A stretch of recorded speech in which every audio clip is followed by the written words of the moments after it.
Di sini kita akan menjelaskan tentang Islam dan globalisasi bisnis yang beranggotakan saya, Riza Febrianti, dan yang kedua Yohana Cahya, dan yang ketiga Anissa Widianingrum, dan yang keempat Ayu Haryanti.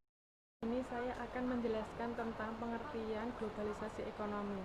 Globalisasi ekonomi merupakan suatu gerakan yang lambat laun membentuk suatu otoritas baru dalam penguasaan aktivitas ekonomi seluruh negara. Sebagian pengamat menyebutkan bahwa globalisasi ekonomi adalah neoimperialisme, sekalipun tidak keseluruhan globalisasi ekonomi itu negatif. Globalisasi ekonomi menganut paham pasar bebas tanpa memperhatikan varian situasi ekonomi berbagai negara yang belum tentu cocok melaksanakannya. Realitas yang terjadi menunjukkan bahwa globalisasi ekonomi adalah wujud dari ekspansi modal negara-negara maju. Oleh karena itu, setiap upaya globalisasi senantiasa berhimpitan dengan kepentingan bagaimana memperbesar modal. Dan yang selanjutnya adalah dampak globalisasi ekonomi bisnis. Dari segi positif, antara lain 1. Produksi global dapat ditingkatkan. Pandangan ini sesuai dengan teori keuntungan komparatif dan David Ricardo. Melalui spesialisasi dan perdagangan faktor-faktor produksi dunia dapat digunakan dengan lebih efisien, output dunia bertambah dan masyarakat akan memperoleh keuntungan dari spesialisasi dan perdagangan dalam bentuk pendapatan yang meningkat. Yang kedua, meningkatkan kemakmuran masyarakat dalam suatu negara. Perdagangan yang lebih bebas memungkinkan masyarakat dari berbagai negara mengimpor lebih banyak barang dari luar negeri. Dan yang ketiga, meluaskan pasar untuk produk dalam negeri. Perdagangan luar negeri yang lebih bebas memungkinkan setiap negara memperoleh pasar yang jauh lebih luas dari pasar dalam negeri. Dan yang keempat, dapat memperoleh lebih banyak modal dan teknologi yang lebih baik. Modal dapat diperoleh dari investasi asing dan terutama dinikmati oleh negara-negara berkembang karena masalah kekurangan modal dan tenaga ahli serta tenaga tidak yang berpengalaman. Dan yang kelima, menyediakan dana tambahan untuk pembangunan ekonomi. Pembangunan sektor industri dan berbagai sektor lainnya bukan saja dikembangkan oleh perusahaan asing, tetapi juga melalui investasi yang dilakukan oleh perusahaan swasta domestik. Dan dari segi negatif, yang pertama, menghambat pertumbuhan sektor industri. Salah satu efek dari globalisasi adalah perkembangan sistem perdagangan luar negeri yang lebih bebas. Dan yang kedua, memperburuk neraca pembayaran. Globalisasi cenderung menaikkan barang-barang impor. Sebaliknya, apabila suatu negara tidak mampu bersaing, maka ekspor tidak berkembang. Dan yang ketiga, sektor keuangan semakin tidak stabil. Salah satu efek penting dari globalisasi adalah pengaliran investasi atau modal portofolio yang semakin besar. Investasi ini terutama meliputi partisipasi dana luar negeri ke pasar saham. Dan yang terakhir, memperburuk prospek pertumbuhan ekonomi jangka panjang. Apabila hal-hal yang dinyatakan di atas berlaku dalam suatu negara, maka dalam jangka pendek pertumbuhan ekonominya menjadi tidak stabil. Bentuk perwujudan nyata dari globalisasi ekonomi yaitu 1. Globalisasi produksi adalah di mana perusahaan berproduksi di berbagai negara dengan sasaran agar biaya produksi menjadi lebih rendah.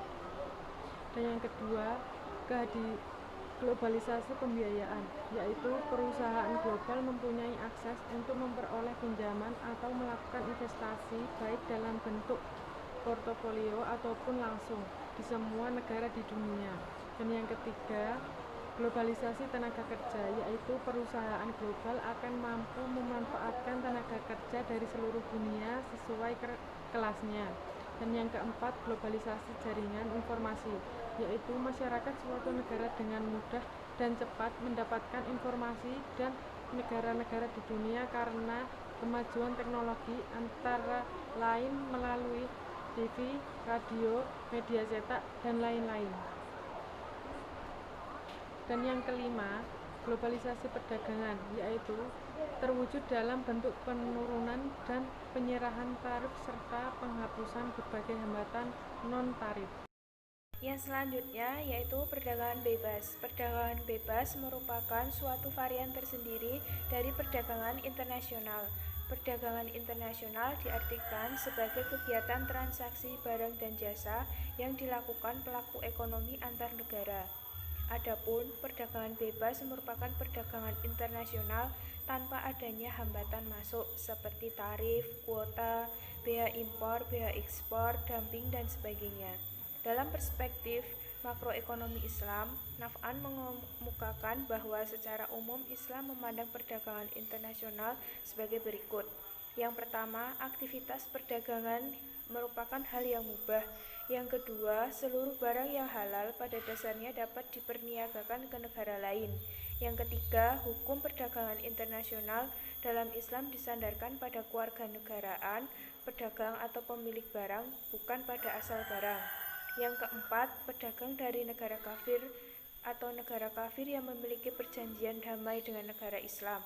Ketika memasuki wilayah negara Islam, maka akan diperlakukan sesuai isi perjanjian yang disepakati antara kedua belah pihak. Yang selanjutnya, nilai tukar. Nilai tukar atau kurs mata uang adalah catatan harga pasar dari mata uang asing dalam harga mata uang domestik atau sebaliknya.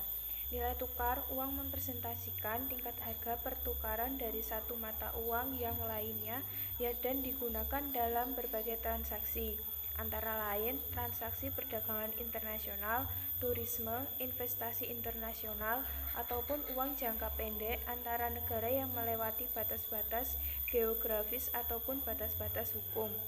Terdapat dua faktor utama yang mempengaruhi fluktuasi nilai tukar valuta asing, yakni permintaan valuta asing dan penawaran uang valuta asing. Permintaan valuta asing dipengaruhi oleh 4 faktor, yaitu pembayaran impor barang dan jasa, aliran modal keluar, kegiatan spekulasi dan intervensi valuta asing, bank sentral. Adapun penawaran valuta asing dipengaruhi oleh penerimaan ekspor barang dan jasa, aliran modal masuk, dan intervensi valuta asing bank sentral. Dalam konteks perdagangan internasional yang semakin pesat sebagaimana dijelaskan sebelumnya, bahwa hubungan ekonomi antar negara akan menjadi saling terkait dan akan mengakibatkan peningkatan arus perdagangan barang maupun uang serta modal antar negara. Implikasi globalisasi ekonomi dan perdagangan bebas terhadap stabilitas nilai rupiah. Perdagangan bebas dan globalisasi merupakan dua hal yang tidak bisa dipisahkan.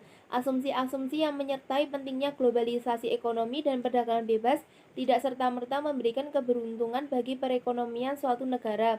Kondisi ekonomi suatu negara akan sangat dipengaruhi oleh kondisi ekonomi negara lainnya.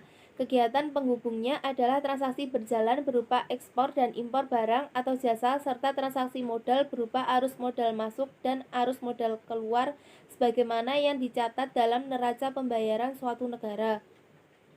Nilai uang yang akan dipengaruhi secara langsung oleh globalisasi ekonomi dan perdagangan bebas adalah nilai eksternal. Nilai eksternal adalah nilai suatu mata uang dibanding mata uang negara lainnya atau dikenal dengan kurs.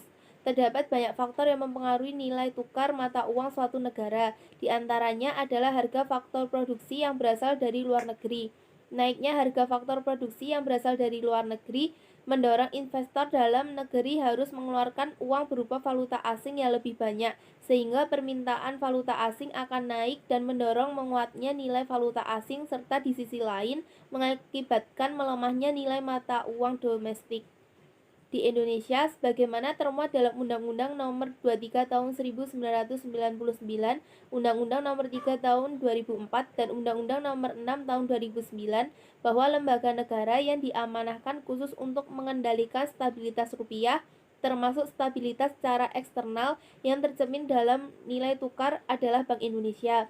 Dengan demikian, globalisasi ekonomi dan perdagangan bebas memiliki tantangan tersendiri bagi Bank Indonesia dalam mencapai tujuannya, khususnya tujuan menstabilkan nilai tukar rupiah.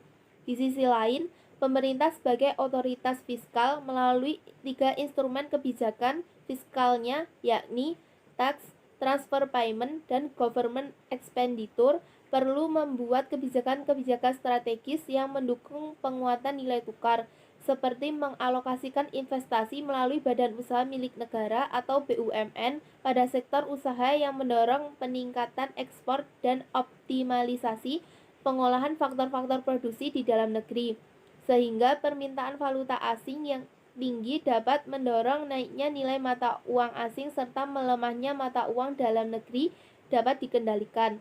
Dalam konteks perdagangan bebas, instrumen kebijakan fiskal khususnya pajak menjadi hal yang disepakati secara internasional untuk terus dikurangi. Bahkan dalam konteks perdagangan bebas, tarif pajak secara bertahap diupayakan mencapai 0%.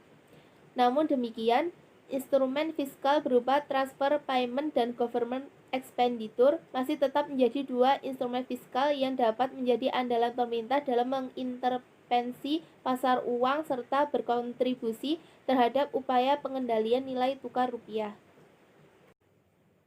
Tahap-tahap dalam memasuki bisnis internasional. Perusahaan yang memasuki bisnis internasional pada umumnya terlibat atau melibatkan diri secara bertahap dari tahap yang paling sederhana yang tidak mengandung resiko sampai dengan tahap yang paling kompleks dan mengandung resiko bisnis yang sangat tinggi. Adapun tahap tersebut antara lain: 1.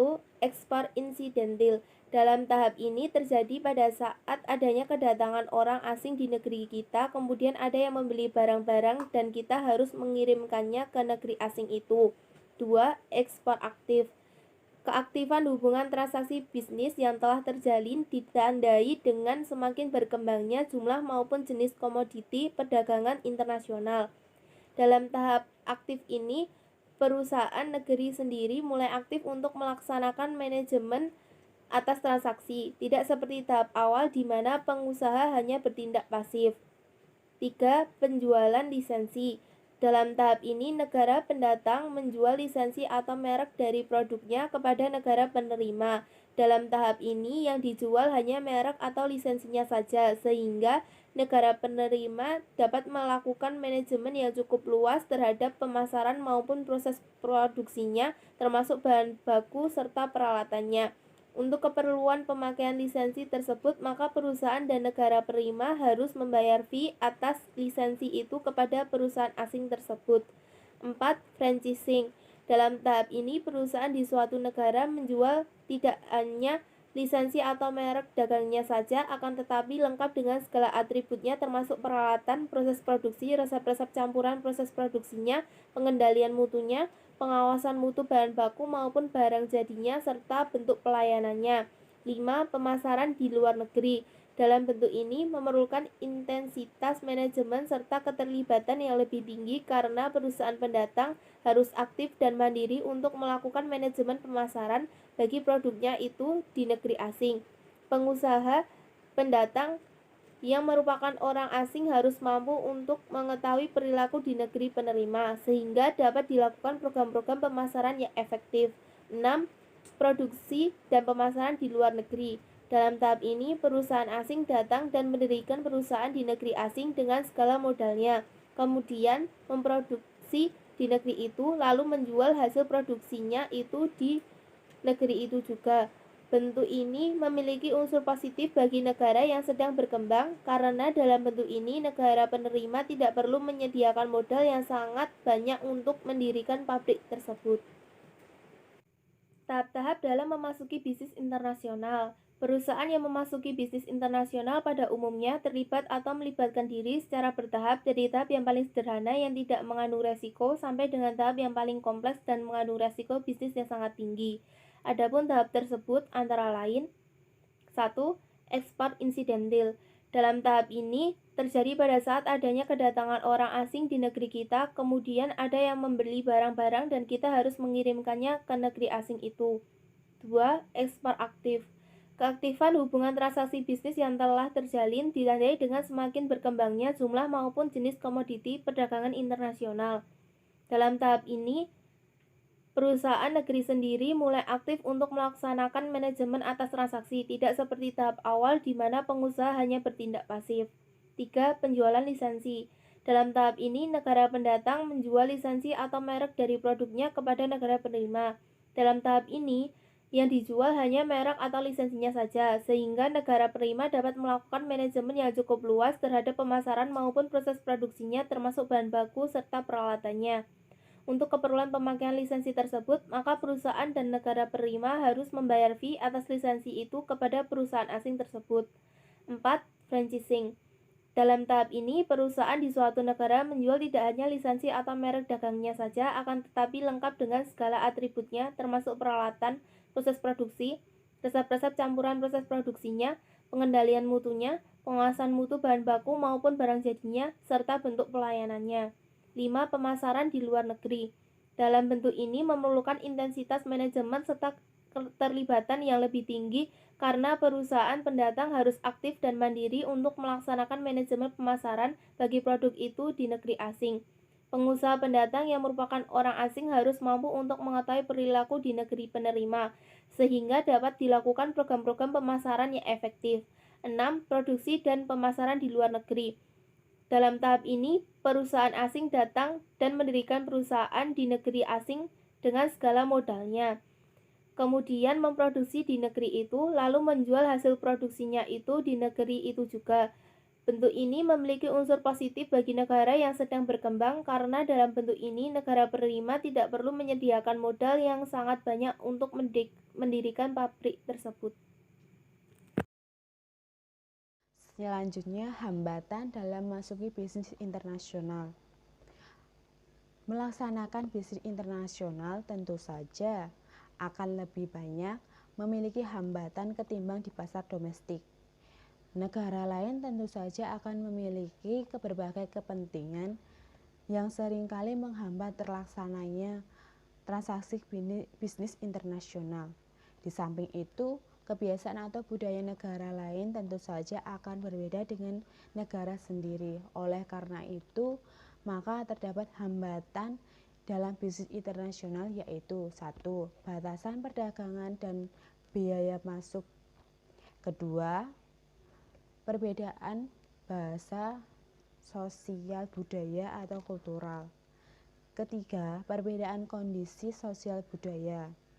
Keempat, kondisi politik dan hukum atau perundang-undangan. Kelima, hubungan politik yang kurang baik antara satu negara dengan negara yang lain. Hambatan perdagangan atau bisnis internasional yang lain adalah masalah operasional, yakni transportasi atau pengangkutan barang yang diperdagangkan ke negara lain. Transportasi ini seringkali sukar untuk dilakukan karena antara kedua negara itu belum memiliki jalur pelayanan kapal laut yang reguler. Hal ini dapat mengakibatkan biaya pengangkutan atau jalur ekspedisi menjadi sangat mahal yang dikarenakan pengangkutan yang hanya melayani satu negara saja. Nah, apa saja sih kekuatan-kekuatan yang mendasari bisnis internasional tersebut? Globalisasi pasar menjadi cepat terwujud disebabkan beberapa faktor yang terlibat.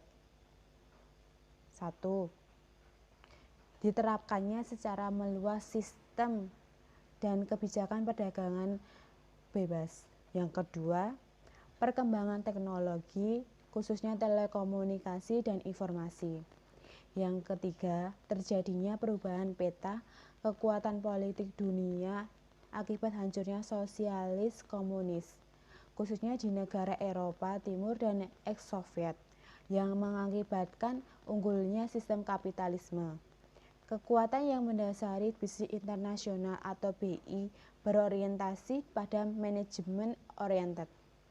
Orientasi adalah asumsi atau keyakinan yang seringkali tidak didasari mengenai sifat dunia ini. Dalam hal ini, ada 3 orientasi yang menjadi pedoman dalam bisnis internasional, yaitu 1. Etnosentris. Apa sih etnosentris tersebut? Etnosentris adalah suatu asumsi atau keyakinan negara asal sendirilah yang lebih unggul. Seseorang dengan orientasi ini memiliki persamaan dalam pasar dan percaya bahwa produk dan kebiasaan yang sukses di negara sendiri yang unggul. Karena itu harus dipakai di mana-mana.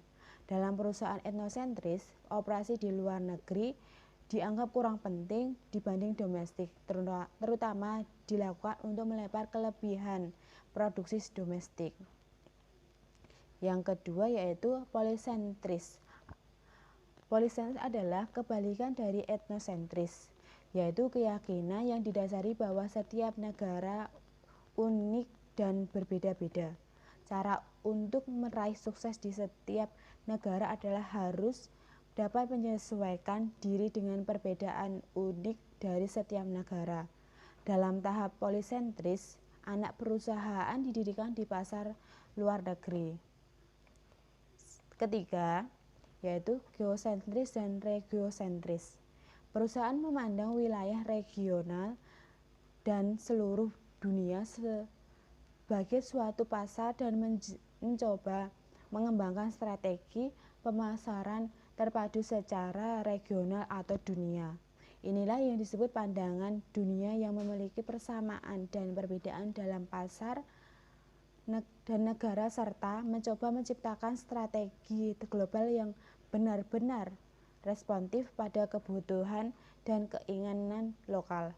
Regiosentris merupakan orientasi geosentris yang terbatas pada suatu wilayah regional. Itu artinya manajemen harus mempunyai pandangan dunia ke arah wilayah regional, tetapi akan memandang sisa dunia dengan orientasi etnosentris atau polisentris atau kombinasi keduanya. Sekian presentasi dari kami. Jika ada kekurangan atau salah kata, mohon maaf. Wassalamualaikum warahmatullahi wabarakatuh.